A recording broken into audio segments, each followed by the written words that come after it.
At the end of the 19th century, physics stood at a moment of deep confidence and quiet crisis. On the surface, the discipline appeared nearly complete. Newton's laws described motion with astonishing precision.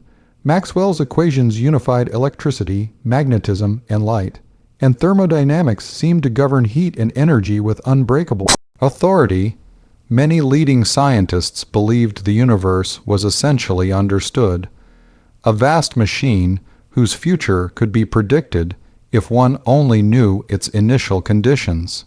Yet beneath this confidence, cracks were forming, and at the center of this tension stood Max Planck, a man whose intellectual temperament was deeply rooted in classical tradition.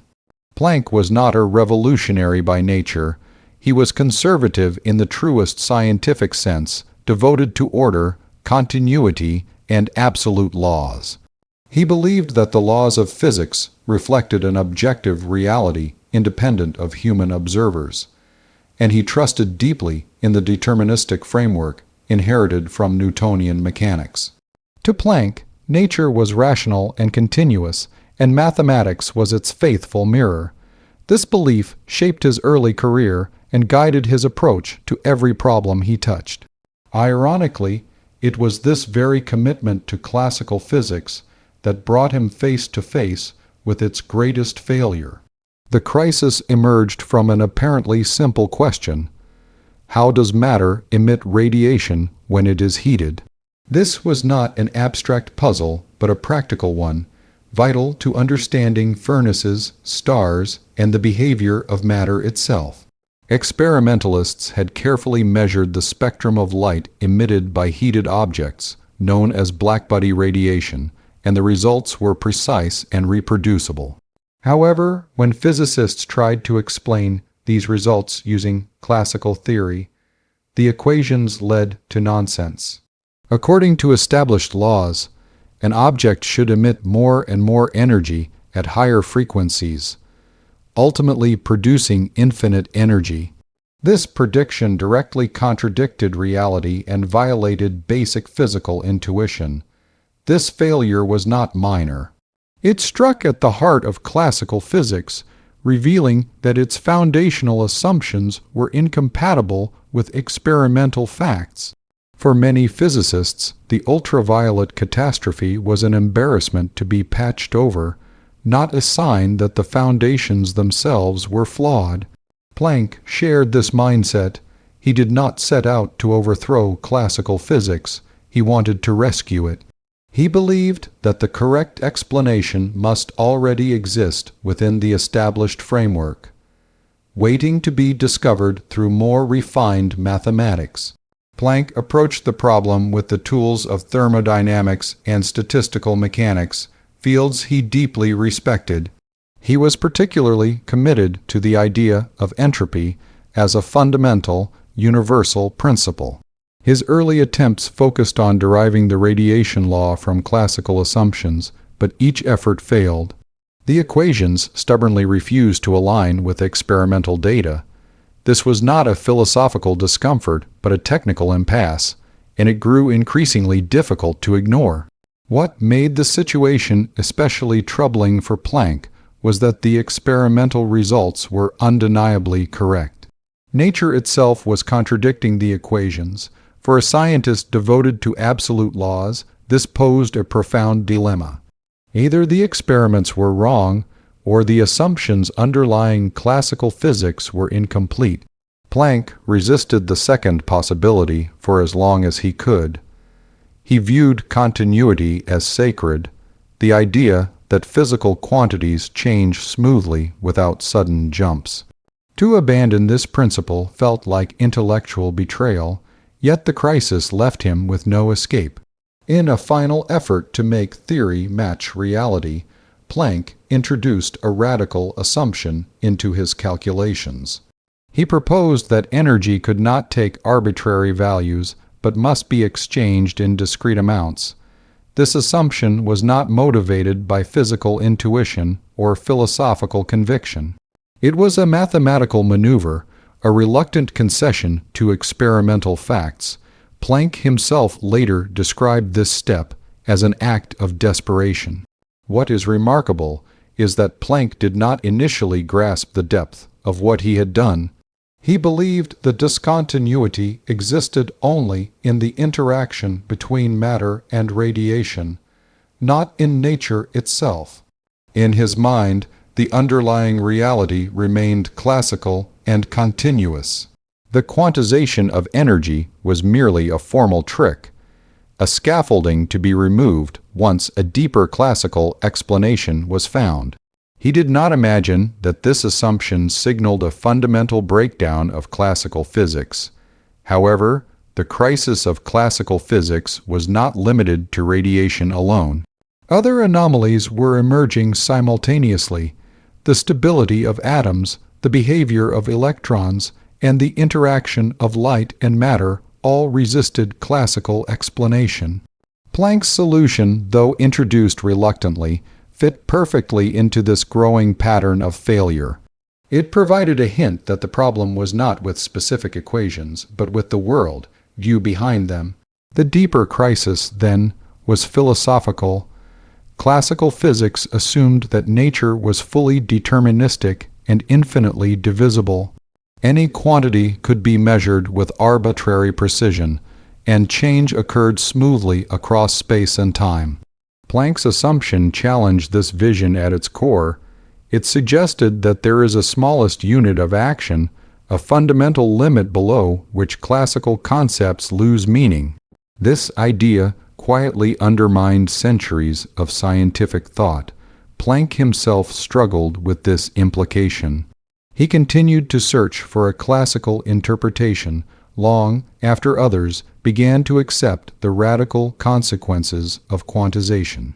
In this sense, he embodied the crisis of classical physics more than anyone else. He stood with one foot in the old world and the other unknowingly stepping into the new. His internal resistance mirrored the resistance of the entire scientific community. The crisis did not announce itself with drama or rebellion. It unfolded slowly through stubborn equations and inconvenient data. Planck's role was not to declare the end of classical physics, but to expose its limits. By trying to save the old framework, he revealed where it broke. This is why his contribution is so profound. He did not destroy classical physics out of ambition, but out of loyalty to truth. In hindsight, the crisis of classical physics appears inevitable. But to those living through it, especially to Planck, it was deeply unsettling. The laws that had seemed eternal were suddenly fragile.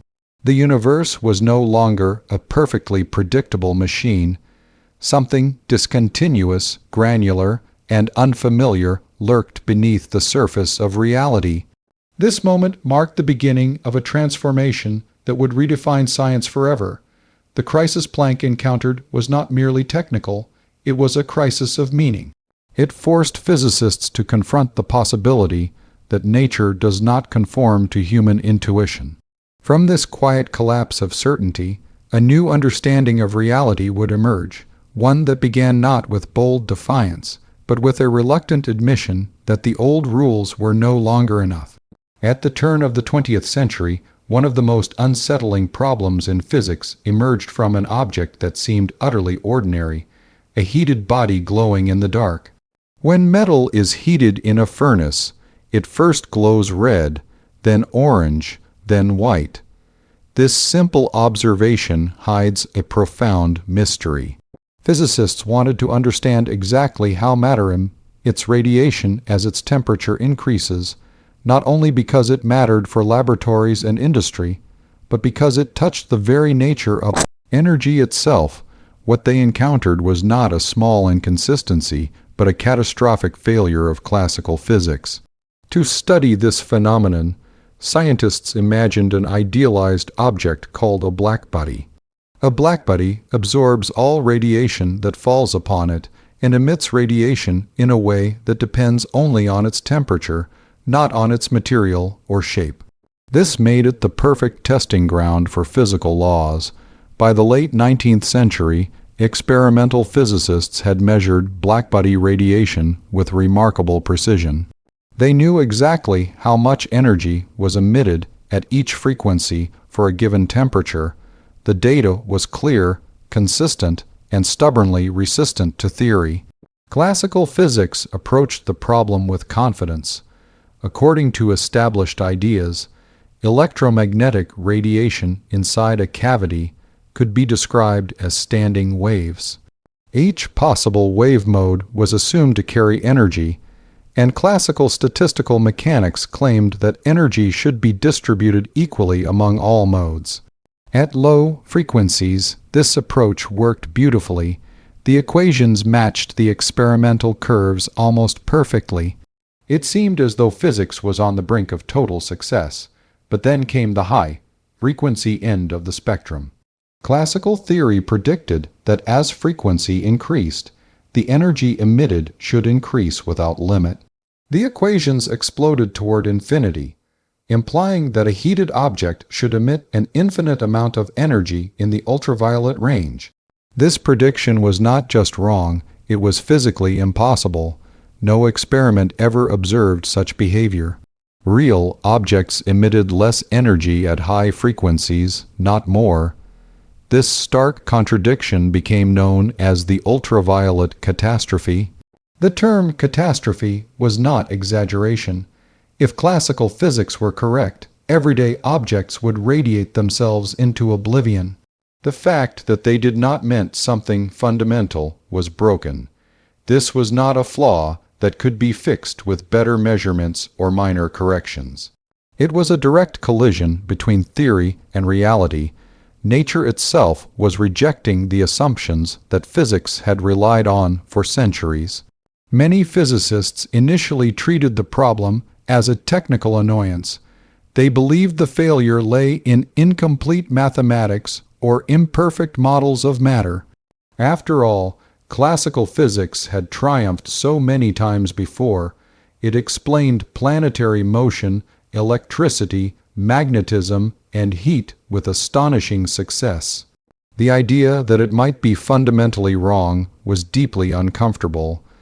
As a result, most efforts focused on patching the equations rather than questioning their foundations. This is where Max Planck enters the story. Planck was deeply invested in thermodynamics and the concept of entropy. He believed that the laws governing energy and heat were universal and absolute. When he confronted the Blackbody problem, his goal was not to revolutionize physics, but to derive a correct radiation law consistent with classical principles. He was convinced that nature must obey continuous, deterministic rules. Planck studied the experimental data obsessively. He recognized that neither classical mechanics nor electromagnetism could reproduce the observed spectrum. At first, he tried to derive the radiation law using well-established principles. Each attempt failed. The equations either diverged at high frequencies or failed at low ones. The experimental curve stood like an immovable wall, blocking every classical path forward. The deeper issue lay in a hidden assumption that no one had seriously questioned before: that energy could vary continuously, taking any value at all. Classical physics treated energy like a smooth fluid, divisible without limit. The Blackbody data, however, seemed to hint that nature did not behave this way. The smooth curve of radiation concealed a discontinuous mechanism beneath it, something classical theory could not describe. What made the situation especially dramatic was that the experiments were beyond dispute. Different laboratories, different instruments, and different researchers all obtained the same results. The problem was not experimental error, it was theoretical failure. Physics, which had prided itself on explaining nature, now faced a phenomenon it could describe mathematically, but not understand conceptually. Planck realized that the only way to reproduce the experimental curve was to abandon a core assumption of classical physics. In a move he himself considered extreme, he assumed that energy exchange between matter and radiation occurs in discrete units rather than continuously. This assumption was not derived from physical intuition or experimental observation of quanta. It was a mathematical necessity forced upon him by the data. With this single change, the catastrophe vanished. The equations no longer diverged at high frequencies. Instead, they produced a curve that matched experiments with astonishing accuracy. The Blackbody spectrum was finally explained. But the price was enormous. To solve the problem, physics had to accept that one of its most basic assumptions was wrong. At the time, many physicists did not fully grasp the implications. The Blackbody problem appeared solved, but few understood what it meant. The idea that energy comes in discrete packets was treated as a technical detail, not a philosophical earthquake. Even Planck himself believed that the discontinuity was a property of interaction, not of nature itself. He hoped that a deeper classical explanation would eventually restore continuity. In reality, the Blackbody radiation problem had exposed a boundary beyond which classical physics could not pass. It revealed that the laws governing everyday objects break down at microscopic scales. The catastrophe was not just ultraviolet, it was conceptual. It showed that the classical picture of reality was incomplete, unable to describe how energy behaves at its most fundamental level. This realization marked a turning point in the history of science. The Blackbody problem was not solved by improving classical physics, but by transcending it. It forced physicists to confront the uncomfortable truth that nature does not always conform to human intuition. What began as a study of glowing metal became the first crack in the classical world. The true significance of the Blackbody radiation problem lies not in the equations it produced, but in the questions it raised. If energy is not continuous, what else might be discrete? If classical laws fail at small scales, what replaces them? These questions would soon reshape physics entirely. The catastrophe, once feared as a disaster, became the doorway to a new understanding of reality, one that revealed a universe far stranger, deeper, and more subtle than anyone had imagined. At the heart of the quantum revolution lies an idea so strange that even the man who introduced it struggled to accept it. For centuries, physics had treated energy as something smooth and continuous, like water flowing through a river. It could be divided endlessly, measured with arbitrary precision, and transferred in any amount. This assumption was not questioned because it worked everywhere scientists had looked. Motion, heat, light, and electricity all seemed to obey this rule. Against this background, the proposal that energy might come in discrete packets was not merely surprising. It was deeply unsettling. When Max Planck introduced this idea, he did so reluctantly and without philosophical ambition. He was trying to solve a specific technical problem: how matter exchanges energy with radiation. Classical physics could not explain the observed spectrum of Blackbody radiation, no matter how sophisticated the mathematics became. Planck realized that the only way to reproduce the experimental results was to assume that energy could be emitted or absorbed only in fixed amounts, proportional to the frequency of radiation. This assumption worked perfectly. The equations suddenly aligned with reality. What made this idea so shocking was not just its novelty, but what it implied about nature itself. If energy comes in discrete units, then continuity, a foundational principle of classical physics, fails at a fundamental level. The universe, long imagined as a smooth and predictable machine, appeared to operate in jumps.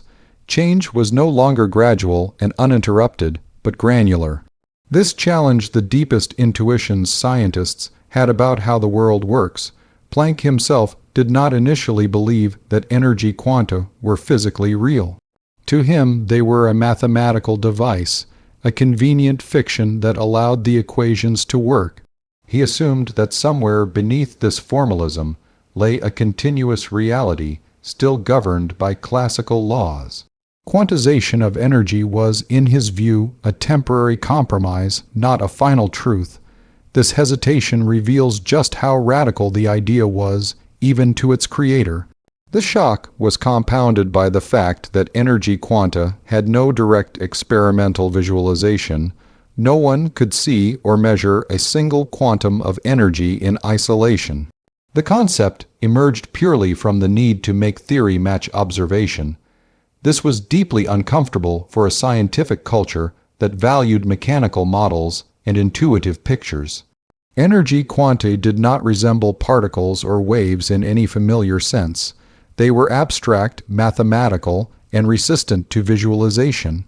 Despite this discomfort, the idea could not be ignored. Once introduced, it began to explain other mysteries that had plagued physics. The stability of atoms, for example, made little sense in classical terms. According to classical electrodynamics, electrons orbiting a nucleus should radiate energy continuously and spiral inward, causing atoms to collapse. Yet atoms were stable. When energy levels were assumed to be quantized, this paradox disappeared. Electrons could exist only in specific energy states, preventing continuous energy loss. Similarly, the interaction between light and matter took on a new meaning. Classical physics treated light purely as a wave, spreading energy smoothly across space. But certain experiments suggested that light behaves as if its energy arrives in localized bursts. The concept of energy quanta provided a natural explanation. It suggested that light, while exhibiting wave-like properties, transfers energy in discrete amounts. This duality would later become one of the defining features of quantum mechanics. The introduction of energy quanta also forced physicists to reconsider the nature of measurement. In classical physics, measuring a system could, in principle, be done without disturbing it. With quantization, this assumption breaks down. Energy exchange occurs in indivisible units, meaning that any measurement involving energy necessarily alters the system by at least one quantum. This introduced a fundamental limit to precision, a concept that would later reshape scientific epistemology.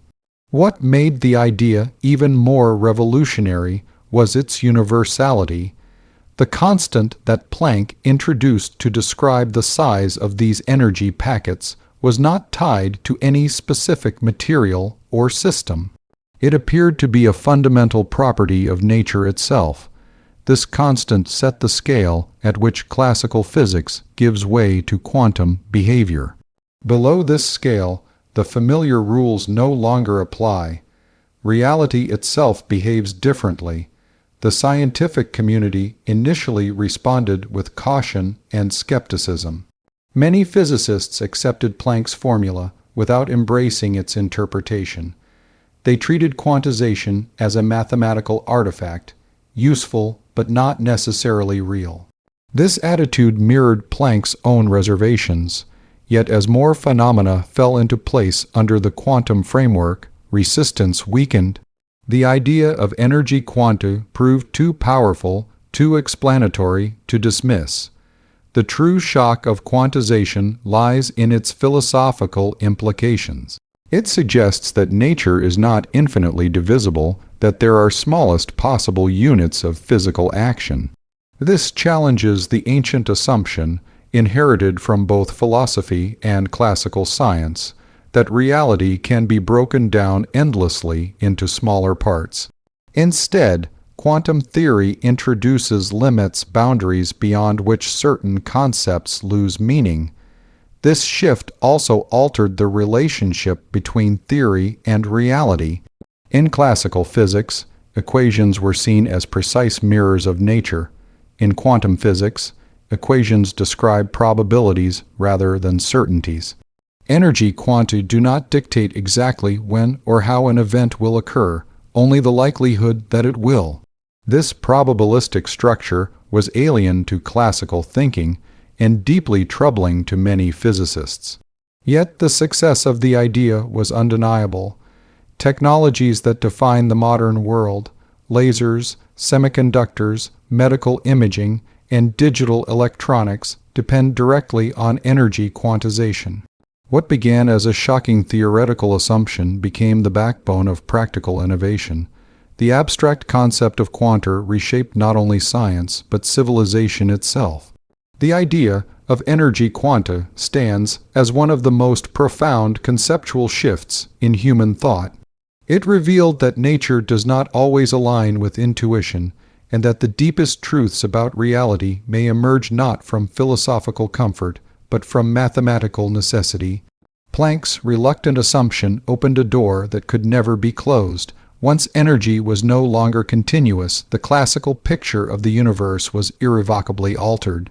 In the end, the shock was not simply that energy comes in packets, but that reality itself has limits. There is a smallest step, a minimum action, beyond which our familiar concepts fail.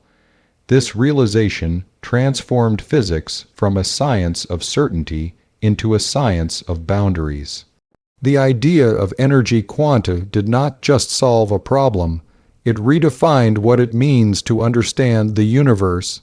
One of the most fascinating paradoxes in the history of science is that the man who opened the door to quantum theory spent much of his life trying to close it. Max Planck introduced the idea that energy is exchanged in discrete units, yet he never fully embraced what this idea implied about reality.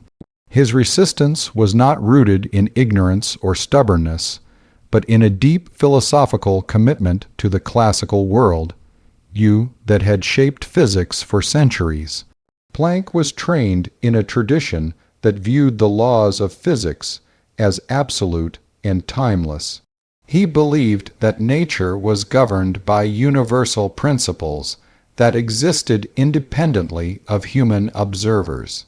For him, physics was not a collection of convenient models, but a search for objective truth.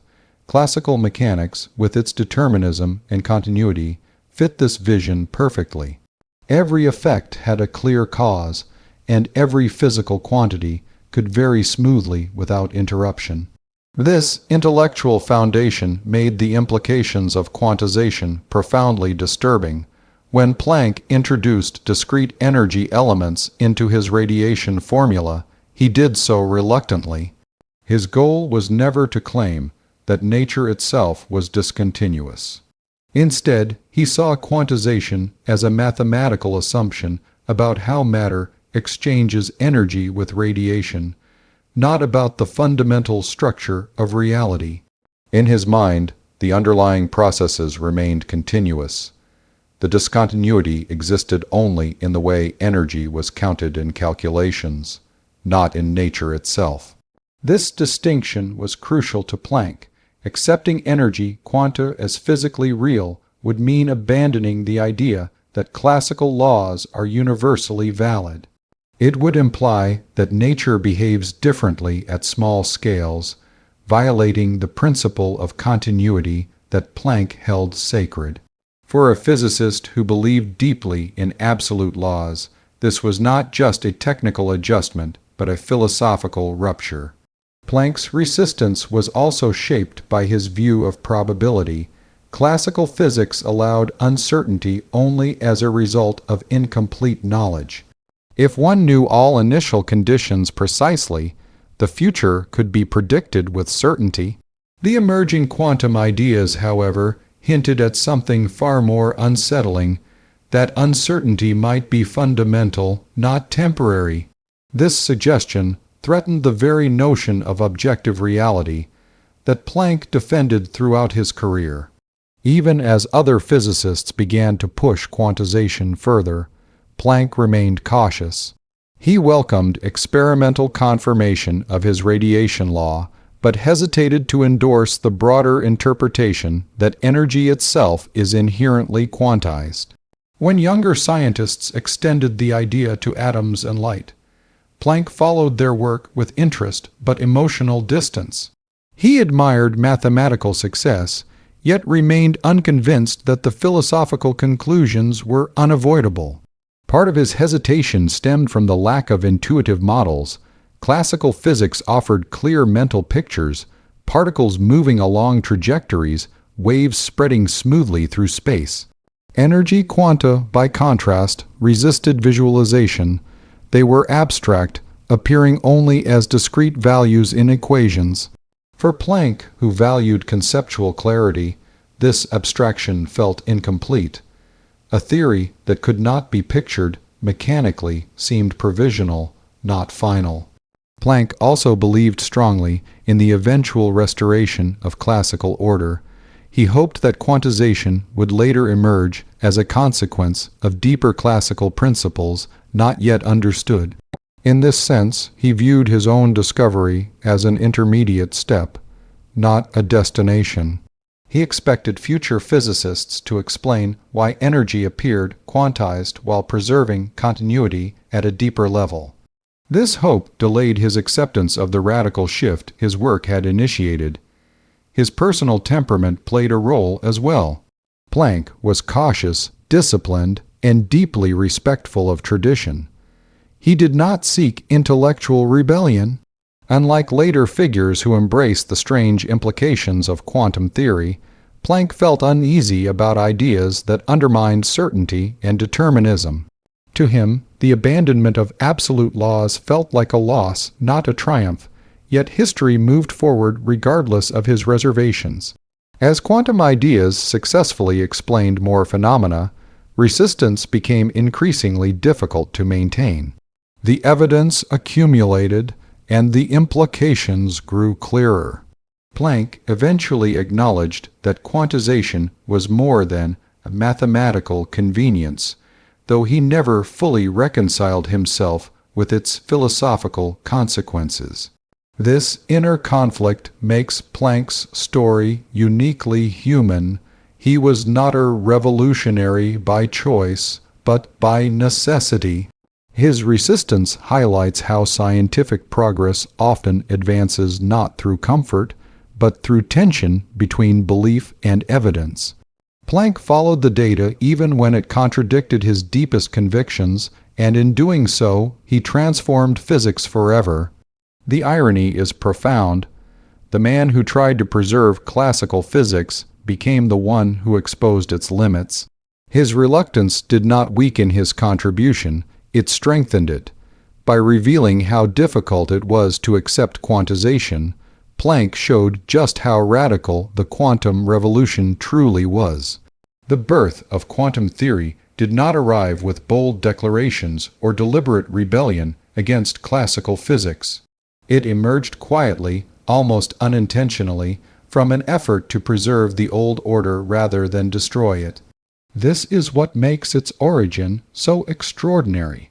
One of the most transformative ideas in the history of science was not born from a desire to revolutionize our understanding of reality, but from a reluctant adjustment made to rescue a failing theory. When Max Planck introduced the assumption that energy is exchanged in discrete units, he did not imagine that he was founding a new branch of physics. His focus was narrow and technical.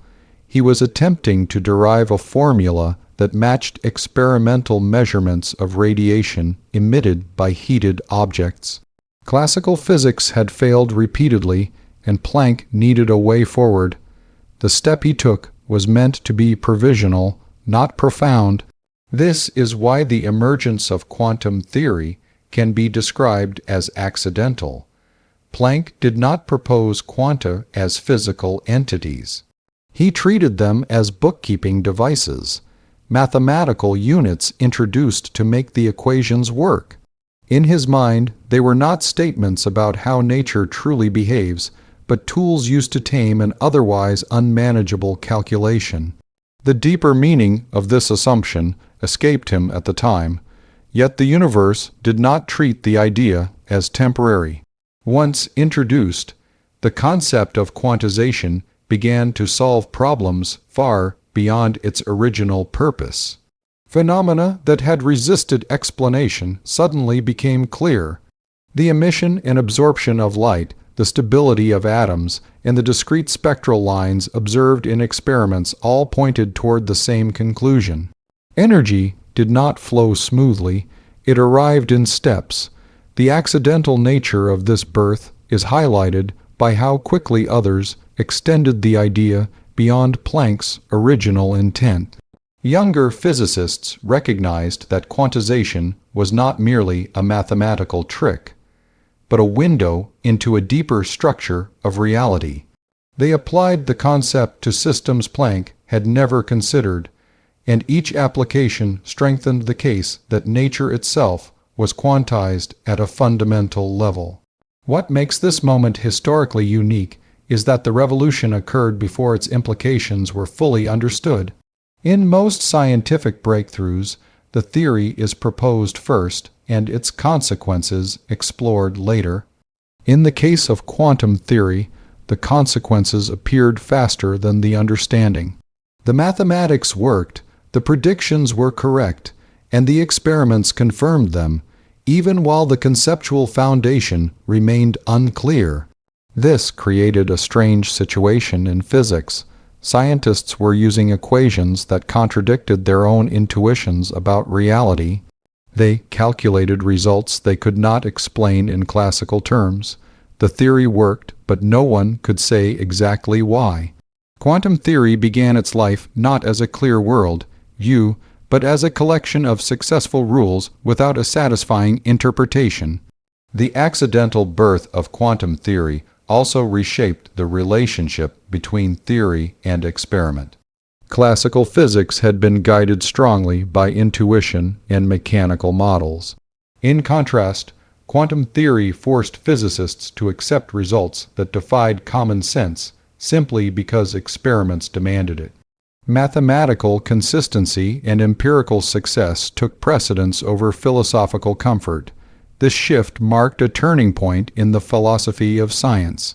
For the first time, a fundamental theory of nature was accepted not because it was intuitive, but because it was unavoidable. The data left no alternative. The universe itself insisted on quantization, regardless of how unsettling the idea felt to those studying it. Another remarkable aspect of this accidental birth is how it revealed the limits of human expectation. Planck and his contemporaries believed they were refining a nearly complete theory of nature. Instead, they uncovered evidence that the foundations themselves were incomplete. This discovery did not come from exotic experiments or extreme conditions, but from ordinary heated objects studied in laboratories. The most radical insight emerged from the most familiar phenomenon. As quantum theory developed further, it became clear that the accident was irreversible. Once energy was quantized, classical physics could no longer claim universal validity. The old rules still worked at large scales, but they were revealed as approximations rather than ultimate truths. Quantum theory did not replace classical physics. It explained why classical physics works when it does and why it fails when it must. The accidental origin of quantum theory serves as a powerful reminder of how science truly advances. Breakthroughs do not always arise from bold visionaries setting out to change the world. Sometimes they emerge from careful, conservative thinkers who follow evidence wherever it leads, even when it leads somewhere they never intended to go. In the end, quantum theory was born not from rebellion but from honesty. Planck adjusted his equations to match reality without realizing that reality was demanding a new language. That small, reluctant step became the first movement of a revolution that transformed our understanding of the universe, proving that the most profound changes often begin as unintended consequences of simply telling the truth about what we observe. The consequences of quantization did not remain confined to a single problem or a single formula. Once the idea took hold, it began to reshape the entire landscape of physics in ways no one had anticipated. What started as a technical solution to a radiation puzzle became a force that rewrote the rules governing matter, energy, and reality itself. The impact was not incremental, it was transformative, reaching far beyond the intentions of its originator. At the center of this transformation stands Max Planck, whose constant introduced a new scale into nature. This constant was not merely another number to be measured, it marked a boundary. Above it, the familiar laws of classical physics continued to work with impressive accuracy. Below it, those laws failed, giving way to a new and unfamiliar domain. For the first time, physics acknowledged that its principles were not universally valid, but limited by scale. One of the earliest and most profound effects of quantization was the restructuring of atomic theory. Classical models could not explain why atoms were stable or why they emitted light at specific frequencies. Quantization provided the missing framework. It revealed that atoms possess discrete energy levels and that transitions between these levels produce well-defined spectral lines. This insight transformed chemistry, spectroscopy, and our understanding of matter itself. The periodic table, once a descriptive tool, gained a theoretical foundation rooted in quantum behavior. The reshaping of science extended to light as well.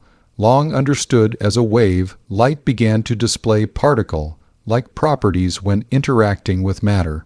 Quantization explained why light could eject electrons from metals only above certain frequencies, and why increasing intensity alone was not enough. This forced physicists to abandon the idea that waves and particles were mutually exclusive categories. Instead, nature demanded a dual description that defied classical logic. Quantization also altered the meaning of measurement. In classical physics, measurement was assumed to be passive, revealing properties that already existed. In the quantum domain, measurement became an active process. Because energy is exchanged in discrete units, observing a system inevitably disturbs it. This introduced fundamental limits on what can be known simultaneously about physical quantities. Knowledge itself gained boundaries, not due to technological limitations, but because of how nature is structured. This shift had deep philosophical consequences. The deterministic world, that had dominated science since Newton began to erode. Probability entered the foundations of physics not as a reflection of ignorance, but as an intrinsic feature of reality. Physical laws no longer predicted exact outcomes, only statistical distributions. This was not a failure of science, but a redefinition of what scientific explanation means. The reshaping of science was not limited to theory. Practical technology followed quickly. Devices that define modern civilization rely directly on quantum principles. Semiconductors depend on quantized energy bands. Lasers operate through controlled quantum transitions. Medical imaging, solar cells, and modern communication systems all trace their existence back to quantization. A concept once introduced reluctantly became the engine of technological progress. Equally important was the cultural shift within science itself. Quantization taught physicists to trust mathematics and experiment even when intuition fails. It changed how theories are evaluated, placing empirical success above philosophical comfort. This new attitude opened the door to further revolutions, including the development of quantum mechanics and quantum field theory, each extending the reach of quantization into deeper layers of reality. The influence of quantization also crossed disciplinary boundaries. It affected chemistry by explaining bonding and molecular structure. It influenced materials science, enabling the design of substances with tailored properties. Even biology began to feel its effects, as quantum processes were discovered to play roles in photosynthesis and molecular interactions. The idea that nature operates in discrete steps proved to be universal. Perhaps the most lasting transformation lies in how humanity understands its place in the universe. Quantization revealed that reality is not built to match human intuition. The deepest truths about nature are often counterintuitive, accessible only through careful observation and abstract reasoning. This realization humbled science while simultaneously empowering it, showing that understanding does not require comfort, only honesty. What reshaped science forever was not just a new set of equations, but a new way of thinking. Quantization taught that limits exist, that continuity is not absolute, and that certainty has boundaries. It replaced the dream of total predictability with a richer, more nuanced vision of reality. In doing so, it did not weaken science, it strengthened it. The legacy of this transformation is still unfolding. As new technologies and theories emerge, they continue to rely on the foundations laid by quantization. A single reluctant assumption grew into a framework that governs the modern world. Science was reshaped not by intention, but by necessity, and once the shift occurred, there was no path back. The universe had revealed its deeper structure, and science was forever changed by listening. Some discoveries are called forbidden not because they are hidden, but because they force humanity to abandon ideas it is emotionally attached to. The final impact of the quantum revolution belongs in this category. What began as a reluctant mathematical adjustment became a doorway into a universe that no longer behaves according to human expectations. The discovery challenged not only physics, but the way people think about reality, knowledge, and certainty itself. The work of Max Planck revealed something deeply unsettling. Nature does not operate on smooth, continuous rules at its most fundamental level. Instead, it functions in steps, limits, and boundaries. This realization was forbidden in spirit because it contradicted centuries of belief that the universe could, in principle, be fully understood, measured, and predicted. Classical physics had promised a clockwork cosmos. Quantum theory took that promise away. The forbidden nature of this discovery lies in how it dismantled determinism. In the classical world view, if one knew the exact state of a system at one moment, its future could be calculated with certainty. Quantum theory replaced this confidence with probability. Events could be predicted only in terms of likelihood, not certainty. This was not due to human ignorance or poor instruments, but because reality itself does not provide definite outcomes until interactions occur. For many scientists and philosophers, this was an unacceptable conclusion. The discovery also placed limits on knowledge itself. Quantum principles showed that certain properties cannot be known simultaneously with perfect precision. Measurement is no longer a neutral act. It changes what is being measured. This meant that the observer is no longer separate from the observed. The universe, once imagined as an objective stage independent of human presence, now seemed to respond to interaction. This idea felt forbidden because it blurred the line between reality and observation. Another reason the discovery felt forbidden was its attack on intuition. Human intuition evolved in a world of large objects and slow speeds, where classical rules apply. Quantum behavior contradicts this intuition at every turn. Particles behave like waves. Objects exist in multiple states at once. Outcomes are probabilistic rather than certain. These ideas do not merely challenge understanding, they resist it. Accepting them requires surrendering the belief that reality must make sense in familiar terms.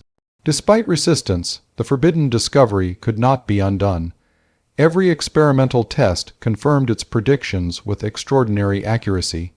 The more scientists tried to confine quantum effects to special cases, the more universal they appeared. What was once thought to apply only to exotic systems proved to govern all matter and energy at a fundamental level. The forbidden truth became unavoidable. The revolution also redefined the role of science. Instead of seeking ultimate certainty, science began to focus on limits, approximations, and probabilities. This was not a retreat from knowledge, but an expansion of honesty. It acknowledged that reality has layers, and that classical certainty is a special case, not the rule. This shift allowed science to progress further than it ever could within the constraints of determinism. Technologically, the forbidden discovery became indispensable. Modern civilization depends on quantum principles, even if most people are unaware of it. Computers, smartphones, medical scanners, GPS systems, and renewable energy technologies all rely on effects that classical physics cannot explain. What once seemed philosophically disturbing became practically essential. The forbidden idea became the foundation of everyday life. Yet, the discomfort never fully disappeared. Even today, debates about the meaning of quantum theory continue. Different interpretations attempt to restore certainty, realism, or objectivity in various ways. The fact that these debates persist shows how deeply the discovery cuts against human expectations. It solved practical problems while leaving conceptual unease in its wake. The forbidden discovery ultimately teaches a humbling lesson. The universe is not obligated to conform to human intuition, philosophy, or comfort. Nature reveals itself through evidence, not reassurance.